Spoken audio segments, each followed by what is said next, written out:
School प्रशासन होश में आओ, होश में आओ, होश में आओ। स्कूल प्रशासन होश में आओ, होश में आओ, होश में आओ। प्राचार्य महोदय होश में आओ, होश में आओ, होश में आओ। प्राचार्य महोदय होश में आओ, होश में आओ, होश में आओ।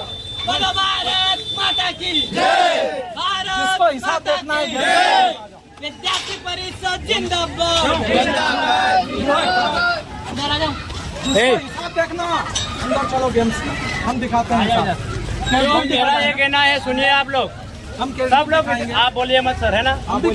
मेरा ये कहना है कि अगर विद्यार्थियों इसको खोल दो, आप इसके अवधान नहीं बोला, नहीं जा रहा हूँ। मेरी बात सुनिए। अगर बस किराया सर आप नहीं बोले, मेरी ये बात सुनिए। अगर विद्यार्थियों का 40% किराया होता है तो बच्चों आपका फायदा होगा कि नहीं होगा? और विद्यार्थियों की स्कॉलर राशि समय पे आएगी तो विद्यार्थियों का फायदा होगा कि नहीं? विद्यार्थियों का ना। दूसरा, अपने जिले में अगर LLB की कॉलेज अगर संचालित होती है तो जो BA वगैरह विद्यार्थी पढ़ रहे हैं वो आगे की LLB की कक्षाएं संचालित करना चाहते हैं तो पढ़ पाएंगे कि नहीं पढ़ पाएंगे? पढ़ पाएंगे ना। दूसरा, अपन देखिए जो खेल सामग्री यानी फीस वगैरह वसूली जाती है, आप लोगों के पास कितनी ली? मैं यहीं खड़ा हूँ। आप लोगों के पास फीस कितनी ली? School fees 1280। चलिए आप देखिए। और कल्याणपुरा में मैं बताऊं आपको कितनी फीस ली कल्याणपुरा की बात, क्योंकि जो अपनी खेल सामग्री है, खेल सामग्री अपने को हर दिन खेलने के लिए देना चाहिए ना। सुनिए मेरी बात सुनिए। कल्याणपुरा में 950 रुपए लिए गए। कितने लिए गए? 950 रुपए लिए गए। 950 रुपए लिए गए और अपने यहाँ कितने ले गए? 1250, यानी कितने? 80 रुपए। यानी इतने रुपए किस प्रकार से वसूले जा रहे हैं? और क्रीड़ा यानी खेल सामग्री के 200 रुपए ले रहे हैं।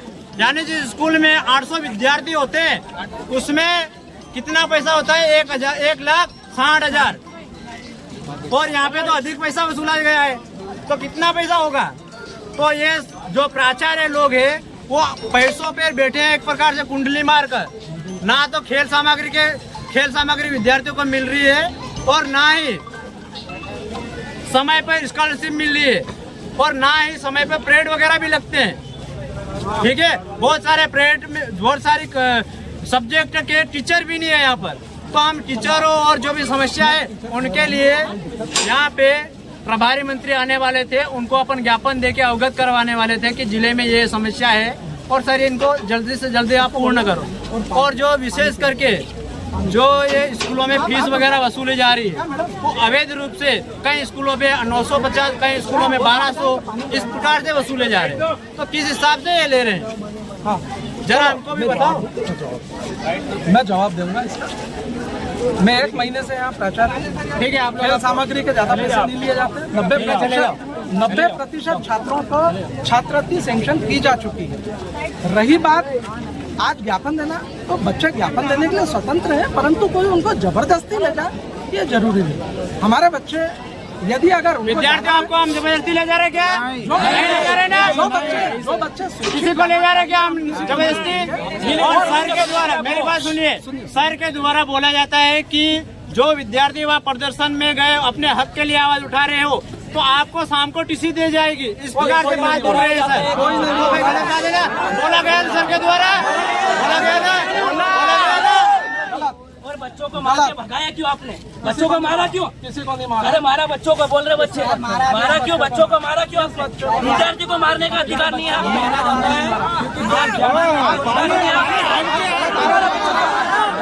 महीना हो गया। अच्छा, और ये 1280 लिया। कितने की रसीद थी? रसीद दी ही नहीं। अच्छा, वो पैसे कितने दिए आपने? 2200 रुपए दिए। और किताबें एक भी नहीं मिली। अच्छा। और किताबें मांगे तो बोलते कि आप लेने जाओ दुकान से लेकर। मिनिमम अगर विद्यार्थियों को एक बेड भी अगर मिल जाता है स्कूल में तो भी बड़ी बात, लेकिन वो भी नहीं मिलता। दूसरा, जिले की एक समस्या ये थी कि जो बस किराया वगैरह है उसमें विद्यार्थियों को हम लेके जाने वाले थे कि विद्यार्थियों का बस किराया कम से कम 40% हो, और 40% होगा तो विद्यार्थियों को जो आर्थिक बोझ वगैरह आता है वो कम हो जाएगा।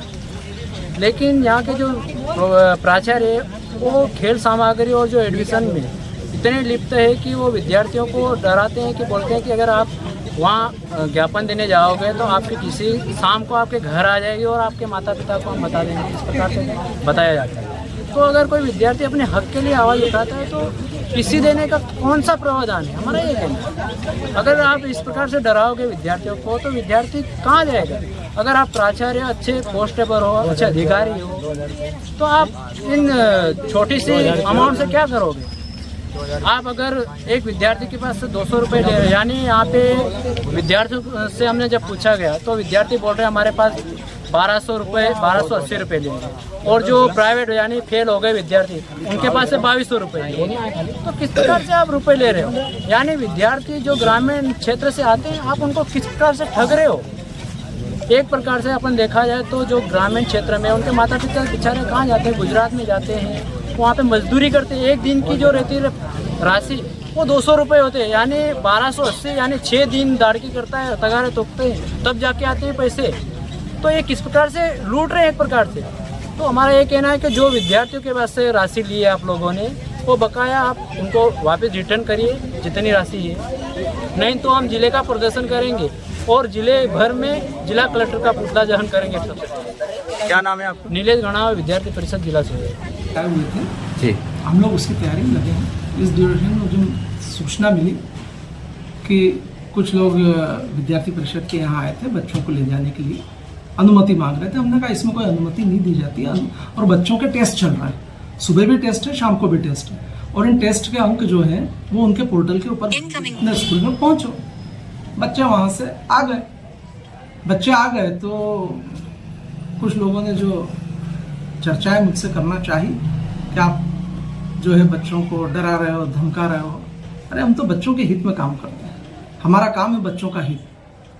पेरेंट्स बच्चों को भेजते हैं हमारे भरोसे के ऊपर कि हम यहाँ पे बच्चों को, उनके बच्चों को पढ़ाई करवाएंगे। यदि अगर कोई बच्चा इस तरह से रोड पे घूमेगा, अच्छी बात नहीं। रोड पे एक्सीडेंट भी हो जाते हैं, भीड़ भाड़ में बहुत सारा नुकसान भी हो सकता है। बच्चों को समझाया गया, बच्चे अपनी समझाइश पे यदि अगर रिटर्न हो गए, वहाँ पे देखने वाले 1000 लोग हैं, अभी भी आरोप लगा रहे हैं कि आप डंडा लेके गए। अरे भाई वहाँ पे कहाँ का डंडा, पुलिस मौजूद थी, पत्रकार मौजूद थे, कोई डंडा नहीं। मैं खुद गाड़ी के ऊपर मौजूद था, गाड़ी पे कौन डंडा लेके चलेगा। सारे बच्चे वहाँ से रिटर्न होके आए, और रिटर्न होके और यहाँ तक आए थे। मैं वापस अपने स्कूल में अपने काम से आ रहा था तो सबने रोक के यहाँ पे चर्चाएं करनी चाहिए, वो चर्चाएं की, उनके सारे बातों का जवाब दिया गया मेरे पास। आपका नाम बताइए। रविंद्र सिंह सिसोदिया। सर, फेलियर बच्चों का भी आरोप है कि बढ़ाकर फीस ली गई है करके बोल रहे हैं। नहीं, फीस जो होती है उसका स्ट्रक्चर तय होता है, और यहाँ पर जिला स्तर से स्ट्रक्चर तय किया जाता है। जो फीस स्ट्रक्चर तय किया जाता है उतनी ही फीस ली जाती है, उससे ज़्यादा फीस हम ले नहीं सकते, और हर बच्चे को उसकी रसीद दी जाती है। और जितना पैसा फीस का आता है वो बैंक में जमा होता है, हम एक भी पैसा उसके अंदर हाथ में नहीं लेते। और रही बात, जितना भी खर्चा होता है वो छात्र परिषद की अनुमति से खर्चा होता है, उसमें सारे शिक्षक भी इन्वॉल्व होते हैं, और सारे का पेमेंट सिर्फ चेक से होता है, नकदी से पेमेंट। सिर्फ जो 10, 20, 30 रुपए का खर्चा होता है, जैसे किसी कोई तत्काल कोई व्यक्ति आया, सिंदूर नारियल लेके आया, इन चीज़ों का चेक से पेमेंट नहीं हो पाता। इसलिए ऐसी चीज़ों के लिए जरूर थोड़ा बहुत पेमेंट हम बैंक से खुद उसके द्वारा करते हैं। बाकी सभी चीज़ों का चेक से पेमेंट होता है, सबका हिसाब रखा जाता है, कैशबुक होती है, और जितनी फीस ली जाती है वो फीस निर्धारित होती है जिला स्तर से।